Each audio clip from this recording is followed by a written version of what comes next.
Assalamualaikum warahmatullahi wabarakatuh. Salam sejahtera bagi kita semua. Apa kabar anak-anak ibu hari ini? Mudah-mudahan semuanya dalam keadaan sehat walafiat dan selalu dalam lindungan Allah Subhanahu wa taala, Tuhan yang Maha Esa.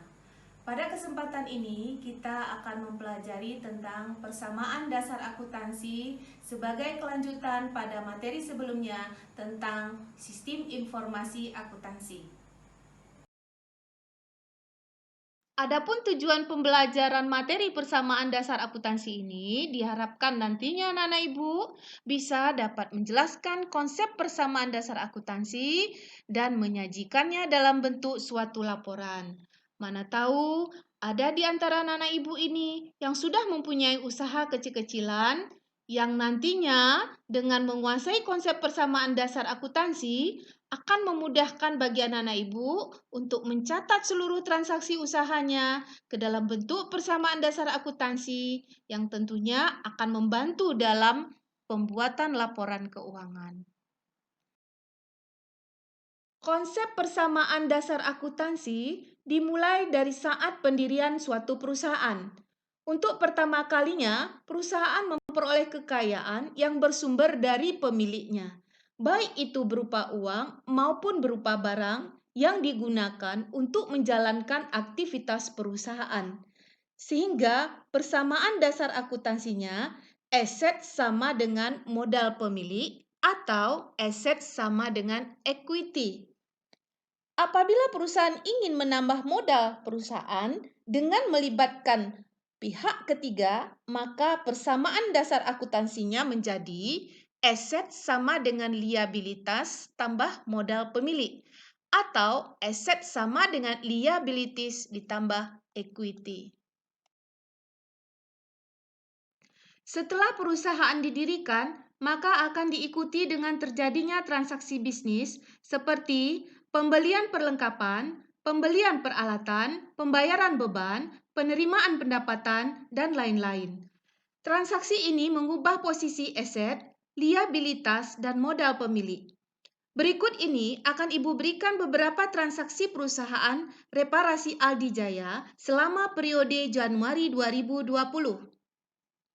Pada tanggal 4 Januari, Pak Aldi menyetorkan uang tunai sebesar 10 juta rupiah untuk mendirikan perusahaan.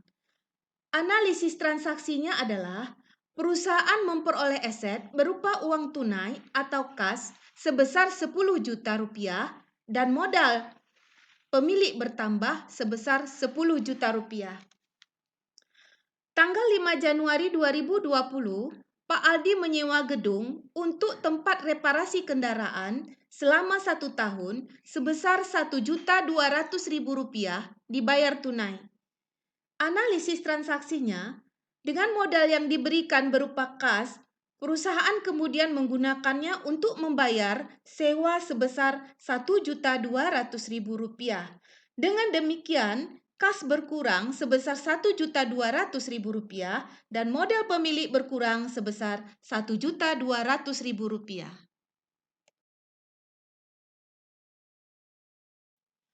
Pada tanggal 6 Januari 2020, dibeli perlengkapan bengkel sebesar Rp1.600.000 secara tunai. Maka, analisa transaksinya adalah pembelian secara tunai akan mengakibatkan kas berkurang sebesar Rp1.600.000 dan aset bertambah berupa perlengkapan bengkel sebesar Rp1.600.000. Tanggal 7 Januari 2020, dibeli peralatan reparasi bengkel sebesar Rp7.800.000. Dibayar tunai Rp5.800.000, sisanya dibayar kemudian. Analisa transaksinya adalah pembelian peralatan dilakukan secara tunai dan kredit. Pembelian tunai mengakibatkan kas berkurang sebesar Rp5.800.000 dan utang atau liabilitas bertambah sebesar Rp2 juta, serta aset perusahaan bertambah berupa peralatan bengkel sebesar Rp7.800.000. Tanggal 16 Januari 2020, Diterima hasil reparasi dari servis kendaraan selama 2 minggu pertama sebesar Rp1.400.000. Analisa transaksinya adalah penerimaan pendapatan menyebabkan bertambahnya kas perusahaan dan modal pemilik atau equity sebesar Rp1.400.000. Tanggal 17 Januari 2020 diambil uang untuk keperluan pribadi sebesar Rp400.000. Analisa transaksinya adalah pengambilan uang atau kas untuk keperluan pribadi mengakibatkan kas berkurang dan modal pemilik atau equity berkurang sebesar Rp400.000. Tanggal 18 Januari 2020 dibayar utang atas pembelian peralatan sebesar Rp600.000.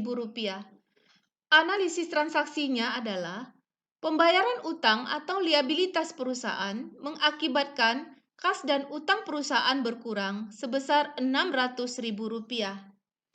Tanggal 30 Januari 2020 diterima hasil operasi usaha perusahaan minggu kedua sebesar Rp1.800.000. Diterima tunai Rp1.400.000, sisanya diterima kemudian.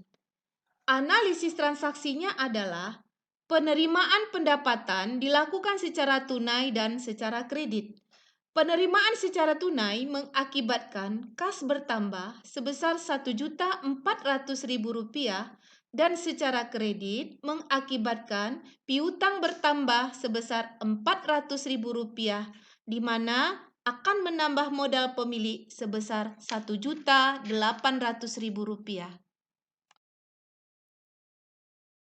Dari beberapa transaksi perusahaan reparasi Aldi Jaya yang terjadi selama bulan Januari 2020, maka dapat dihasilkan laporan persamaan dasar akuntansi perusahaannya sebagai berikut. Sampai di sini pertemuan kita kali ini. Mudah-mudahan anak-anak Ibu dapat mengerti dan memahami tentang persamaan dasar akuntansi. Ibu ucapkan terima kasih banyak. Assalamualaikum warahmatullahi wabarakatuh. Salam sejahtera bagi kita semua.